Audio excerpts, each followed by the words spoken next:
Olá, amigas e amigos, estamos começando mais um programa Saúde e Companhia. Esse programa é pela TV Rio Preto. Esse programa é apresentado por mim, Renato Silva, sou professor da Faculdade de Medicina de Rio Preto, FAMERP, chefe da Unidade de Transplante de Fígado do Hospital de Base. E pelo professor Domingo Marculino Braille. Professor Domingo Marculino Braille é professor emérito da Unicamp e da FAMERP e é nosso pró-reitor de pós-graduação. O último programa ele não estava aqui. Quando o professor Braille não está, essa bancada fica mais pobre. Então, para nós, é uma alegria, mais uma vez, estar ao lado do professor Braille. Esse programa tem a missão de discutir a medicina do passado, de Rio Preto, a medicina atual e a medicina do futuro. E ele chama-se Saúde e Companhia porque nós, além do professor Braille e da minha presença, nós sempre temos um colega para dividir essa bancada conosco e contar um pouco da sua história, da evolução da medicina de Rio Preto e da sua vida. Hoje nós temos aqui o professor Antônio Carlos Brandão. Ele é professor da Bioquímica Médica e também do Departamento de Biologia Molecular. Ele é formado na faculdade em 1970, é professor doutor, ele doutorou-se na nossa instituição. Só para lembrar a população, o médico ele passa 6 anos para se formar, depois ele tem mais 4 a 5 anos, dependendo da especialidade, depois ele vira mestre, doutor, professor livre-docente. É uma das maiores carreiras que nós temos para a formação de um profissional. E este programa, nós vamos pedir que o professor Brandão passe para a população alguns conceitos. Por exemplo, nós somos um conjunto de células. Tem a célula do órgão de preferência do professor Braille, né? Que são os miócitos, tá certo, professor Braille? Tá certíssimo. Nós temos o hepatócito, que é a célula do órgão do qual eu dedico a minha atuação, entre outras células, nós temos células de Kupffer, etc. Professor Brandão, explica aqui para nosso telespectador o que é uma célula. Tá, obrigado. Primeiro, eu quero agradecer o convite seu, Renato, Dr. Braille, que são pessoas que eu considero demais. O Dr. Braille, que eu convivo com ele desde 1970, que ele fez uma consulta quando eu fui fazer uma cirurgia no primeiro ano de medicina. E ele fez uma consulta para ver se meu coração aguentava a cirurgia. Ele não foi fazer cirurgia, ele foi ser operado. Exato, foi ser operado e... Não faleceu. Não faleceu, o Dr. Braille olhou o coração, que havia uma suspeita de sopro, ele falou, não, pode fazer. Então é uma pessoa que eu admiro, porque eu falo assim, é uma pessoa além da profissão. É uma pessoa que formou muita gente, que é um exemplo de vida, então eu agradeço muito. E o mesmo acontece com o Dr. Renato, que dentro da nossa instituição, Hospital de Base, FAMERP, ele deu um impulso enorme no transplante, a pessoa nas doenças do fígado. E nas doenças do fígado. Bom, então a célula é a menor organização de um ser vivo, né? Que ele é constituído de várias células e dentro dessas células nós temos inúmeras moléculas. Então essa seria talvez a definição mais simples de uma célula. Então é a porção menor, nós somos o ser vivo, tanto animal como vegetal, é formado de milhões de células, e essas células, por seu lado, dentro delas nós temos uma série de substâncias químicas, moléculas, que vão fazer o metabolismo dessas células. Então, Brandão, você está aqui fundamentalmente para falar da FAMERP, da tua experiência na FAMERP. Eu tenho muito prazer de estar de volta aqui com vocês. Vocês estão vendo que eu estou de óculos escuros, porque eu fui operado da catarata dos 2 olhos. Então, apesar das luzes aqui não serem como a do sol, mas são bem fortes, eu experimentei ficar sem óculos e aí não dá para tolerar. Então vocês me desculpem, estou de óculos. Eu até gostei da minha imagem aí com óculos, ficou bem bom. Parecendo um ator de Hollywood, professor. Parece, estamos todos aqui. Eu a vida inteira usei óculos e ficar sem óculos é complicado. Bom, ficou explicado por que eu estou de óculos escuros, não estou me escondendo, não. Mas eu acho que tem importância nós termos aqui o Brandão. Assim ele é conhecido, né? É professor Brandão. O Antônio Carlos acho que ficou bem esquecido, viu, Brandão? Bom, e ele escreveu um livro agora, um livro que nos deixa assim muito admirados. Eu fiquei admirado, ele me deu o livro em primeiríssima mão, e eu agradeço imensamente isso. E o livro se chama Murmúrio das Plantas. Olha, o título já é um título bastante provocativo. E nós vamos falar sobre isso. Mas o Brandão nos vai falar, primeiramente, da especialidade a qual ele se dedica, que está dentro de uma grande especialidade, que está embutida dentro da medicina mais moderna que existe. Como o professor Renato acabou de dizer, a medicina é algo complexo e o menor elemento que nós temos dentro do organismo é a célula, como se fosse o átomo para a matéria. Então, a menor porção que nós temos no organismo é uma célula. Só para vocês terem ideia de comparação de célula, quando a gente chupa uma laranja ou pega uma laranja, cada gominho daquele é uma célula grande, né? As nossas células são microscópicas, você precisa de um microscópio para enxergá-las. Bom, mas a medicina começou com anatomia. Na realidade, o que se estudava antigamente era anatomia, porque nem isso se conhecia, onde ficava o fígado, o que era o fígado, o que era o baço, o estômago, etc. Para vocês terem ideia, só em 1872 é que foi conhecida a circulação do sangue, com os estudos de William Harvey. É incrível isso aí. 1872 era o outro dia, né? Depois veio a anatomia patológica, aí começou a ver. Bom, o sujeito morreu amarelinho. O que ele tinha? O fígado não estava funcionando. Ele morreu com o coração deste tamanho. Do que ele morreu? Morreu porque o coração parou de bombar direitinho. E assim foi. Depois veio uma parte da fisiologia. Eu faço parte, me formei fazem 52 para 53 anos. A gente estudava muita fisiologia, como é que os órgãos funcionavam. Os dois que estão do meu lado, eles são diferentes. Eles se formaram. O Renato na fase intermediária, o Brandão um pouquinho depois, né? Mas, de qualquer forma, a fisiologia era muito importante. Lembra, Renato? Muito. Né? Mas nós entramos numa outra fase agora, da biologia molecular. E a biologia molecular, ela estuda fundamentalmente a célula e suas partes. E estuda o DNA, estuda o problema das doenças, principalmente das doenças viróticas, etc. Estuda bioquímica. Então, vejam agora, a medicina está muito caminhando para este lado. E é por isso que o Brandão também está aqui, para falar do seu livro, para falar dessa importante setor da medicina, que é da biologia molecular. Hoje em dia, para você publicar um trabalho, né, Renato? Dificilmente você consegue pô-lo numa revista muito, muito boa se você não estudar também essa parte do mecanismo. A anatomia é importante, a patologia é importante, a fisiologia é importante, mas a parte da bioquímica, a parte da biologia molecular é fundamental hoje.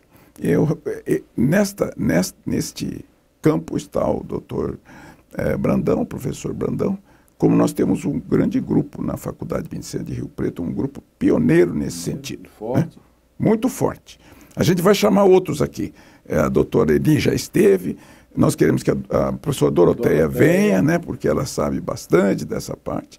Mas o Brandão sabe também muito, ele foi chefe do Departamento de Biologia Molecular. Hoje ele está na bioquímica médica. Vejam, mudou, não é bioquímica. Bioquímica é exame de laboratório, vamos dizer, mas é exame de laboratório específico para medicina. Tem uma medicina que se chama medicina translacional, em que as partes do laboratório vão diretamente para o paciente, desde que elas sejam provadas boas. Então, Brandão, nós temos um pouquinho de tempo. Brandão, pode apresentar primeiro o seu livro, só rapidamente, e a gente volta no próximo intervalo com os detalhes do seu livro. Então, mostre o livro para o nosso telespectador. É um livro provocativo e muito interessante. Chama Murmúrio das Plantas, é um nome que, por incrível que pareça, não é tão incrível, procurando no Google, parece um nome inédito, a gente só encontra ele. Me deixou alegre sem querer. Mas é um nome que veio de um passado, de uma vivência muito com a natureza, que eu gosto demais, entrar em mata, tudo. E quando eu entrava em mata na noite, principalmente no silêncio da mata, dava-se a impressão que escutava-se um murmúrio. E desde muitos anos eu vinha com isso na cabeça, falei, poxa, parece que as plantas murmuram. Aí foi ver, de outras coisas deram essa ideia. Seria uma maneira delas conversarem com você? Tem gente que sim, é possível. Ou reclamando dos homens? Ou reclamando, eu ponho no meu livro, reclamando dos homens. Então, professor Brandão, nós vamos para um pequeno intervalo e voltaremos rapidamente para continuar com esse assunto interessante sobre o livro do professor Brandão.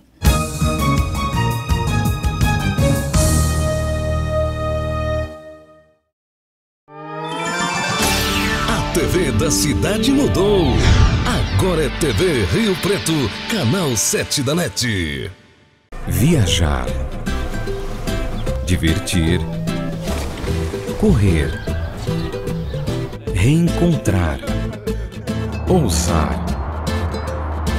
Aonde você for, viva o melhor da vida com a tranquilidade e proteção da Unimed Rio Preto. Faça seu plano e aproveite todas as vantagens que só a Unimed tem para você. Cuidar de você e de sua família, esse é o plano Unimed Rio Preto. Para que você possa compartilhar alegrias, experiências, novos desafios, sucesso, momentos especiais, qualidade de vida, nós compartilhamos com você a sua saúde. HB Saúde, o plano de saúde que está sempre ao seu lado.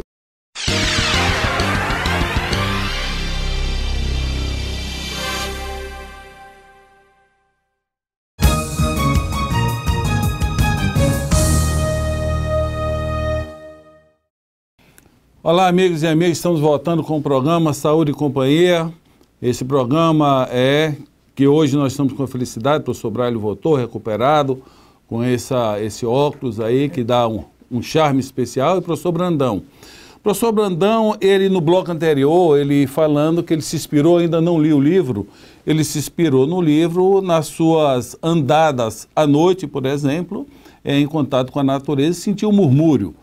Esse comentário dele fez com que eu fosse buscar em minha memória o livro Colapso de Jarret Damon.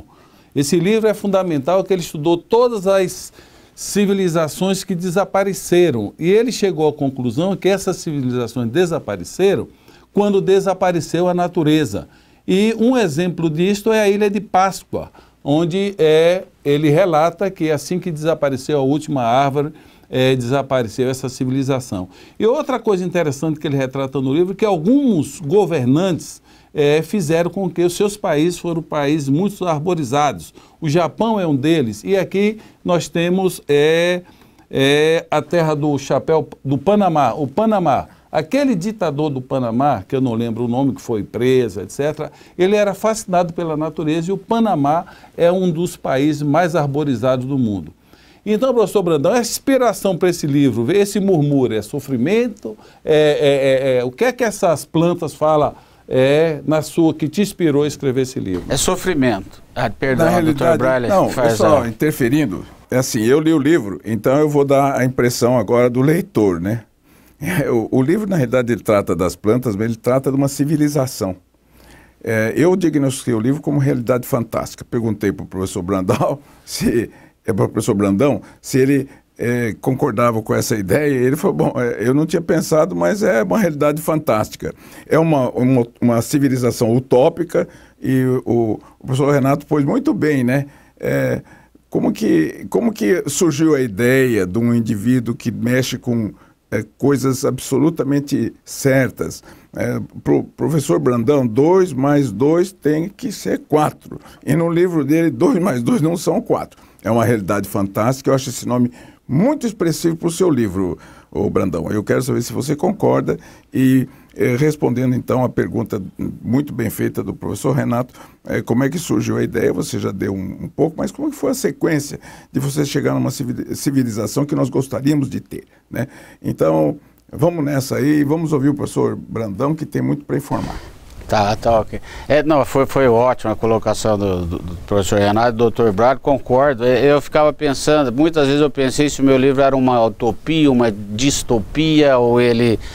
Mas assim, como o Renato falou, as plantas, hoje elas choram, porque não se entende por que continua tanta destruição das plantas, e plantas como gênero, todas elas, mas principalmente das árvores, das florestas, se a gente sabe que a única possibilidade da gente ter energia para manter vivo o ser vivo é através delas, que vem do sol, não tem outra. Energia elétrica é possível, energia atômica é possível, mas a outra não é, e nós continuamos. Aí, de uma série de observações, tem um livro... É muito simples, eu vou só dar uma notícia para o telespectador. A nossa presidente, ela diminuiu 72% da verba que era usada para evitar o desmatamento na Amazônia. Então, eu não sei. E ele aumentou em 282% em 2014. Faz parte do livro. Faz parte. Então, vamos em frente. Bom,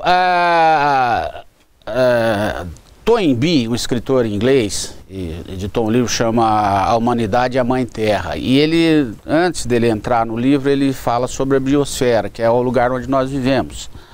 Né? É uma camada, segundo ele, uma camada tênue, onde estão todos os seres vivos, a água e o ar e a pedra, a litosfera, a hidrosfera e a atmosfera. E que qualquer desequilíbrio, ele chama atenção na coisa, ele chega em muito longe, ele faz coisas interessantes, que ele fala que qualquer espécie que causar um desequilíbrio muito grande na biosfera está fadada à extinção.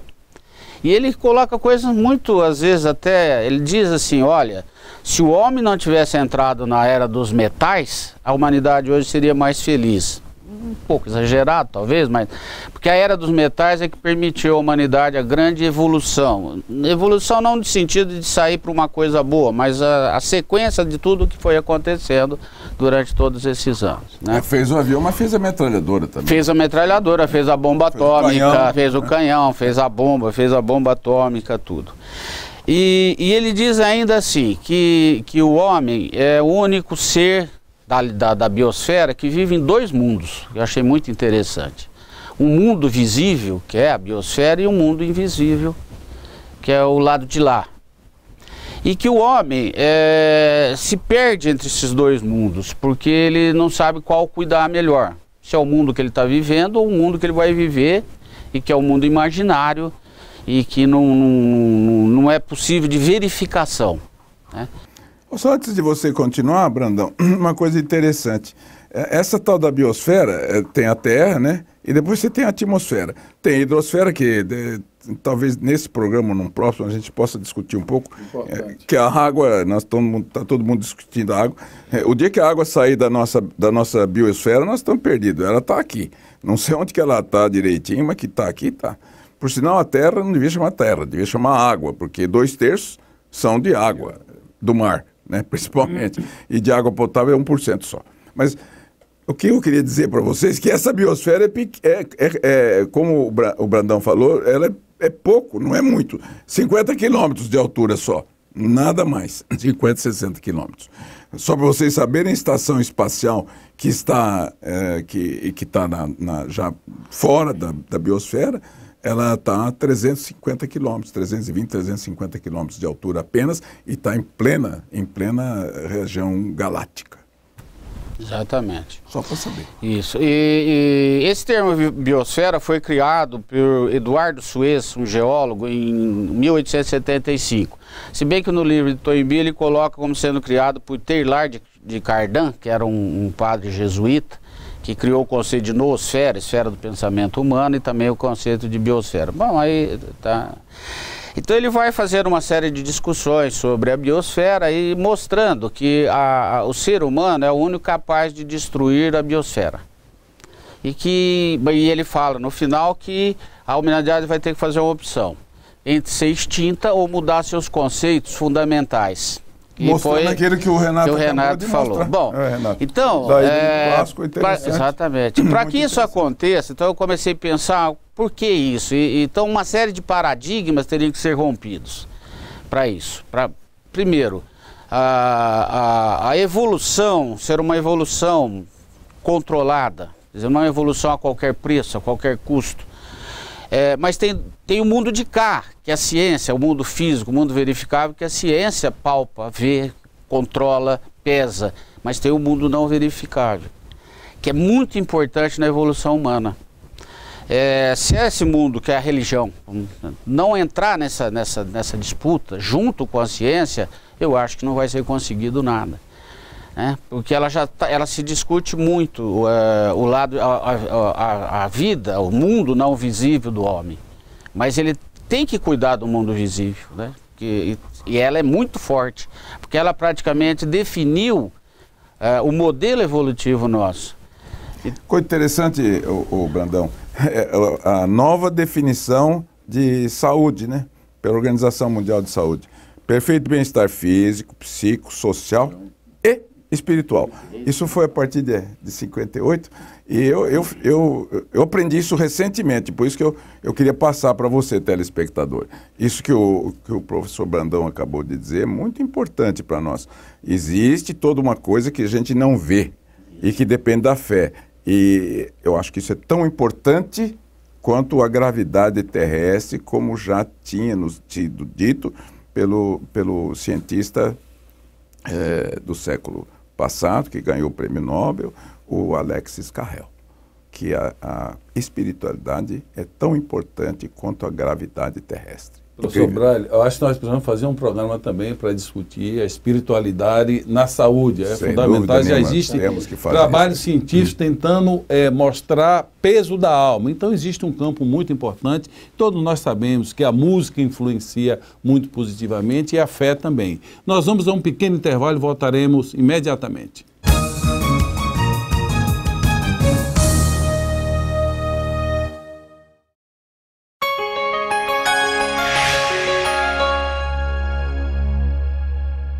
Viajar, divertir, correr, reencontrar, ousar. Aonde você for, viva o melhor da vida com a tranquilidade e proteção da Unimed Rio Preto. Faça seu plano e aproveite todas as vantagens que só a Unimed tem para você. Cuidar de você e de sua família, esse é o plano Unimed Rio Preto. Para que você possa compartilhar alegrias, experiências, novos desafios, sucesso, momentos especiais, qualidade de vida, nós compartilhamos com você a sua saúde. HB Saúde, o plano de saúde que está sempre ao seu lado.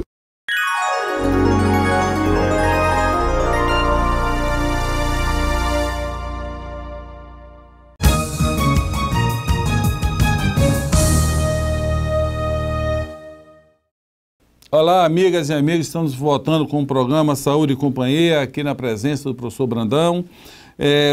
Eu gostaria de fazer um pequeno comentário. Todas as pessoas que me conhecem sabem, eu sou da Bahia, e uma das primeiras coisas que me chocou quando eu vim morar em São Paulo foi que o paulista não usa vassoura. E o paulista, ele tem uma folha no passeio dele, ele gasta litros de água, ao invés de uma vassoura.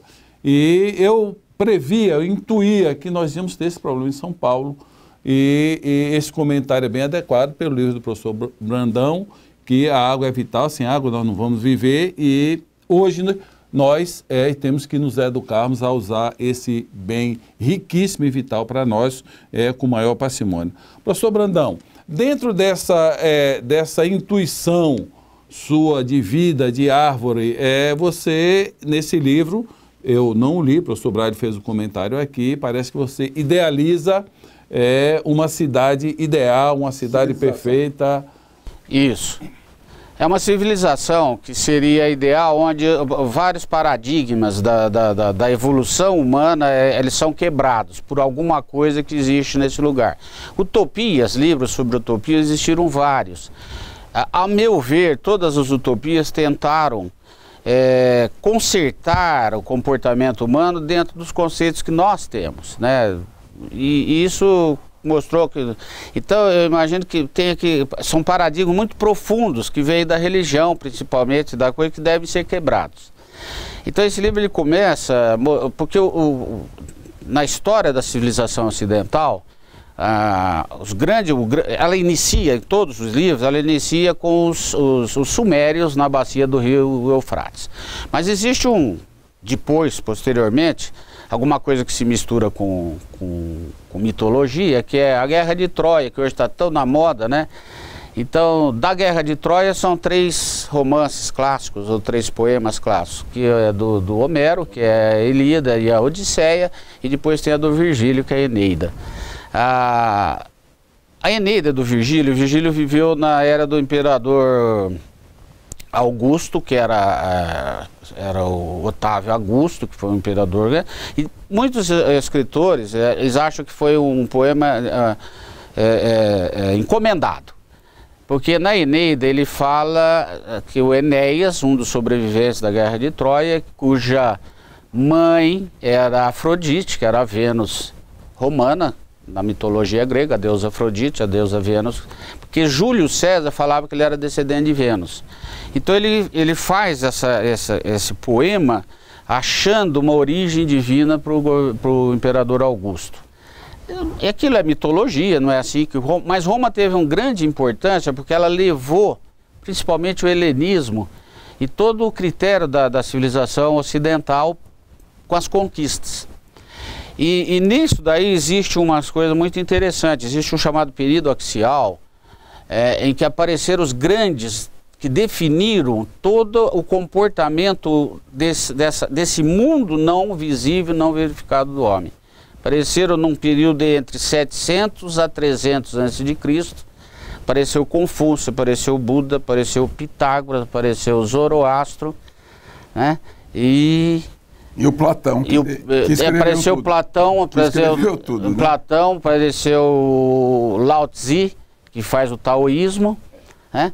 E eles acabaram definindo praticamente tudo isso. O Zoroastro foi o primeiro criador de paraíso, ressurreição dos mortos, e isso é 700. Qual que é a influência no seu livro, aí na influência no meu livro é que um dos filhos de Enéas, que é chamado de Ascânio, que depois romanamente ele passa a chamar Iúlio, que dá origem a Júlio, que dá origem a Genjúlia do Júlio César. Essa é a Eneida, então ele começa com a Eneida. Se esse homem vivesse até os dias de hoje, ele iria acompanhar. E verificaria que essa parte não visível do mundo nós não conseguimos mudar. Aquilo que foi falado nesse período axial existe até hoje.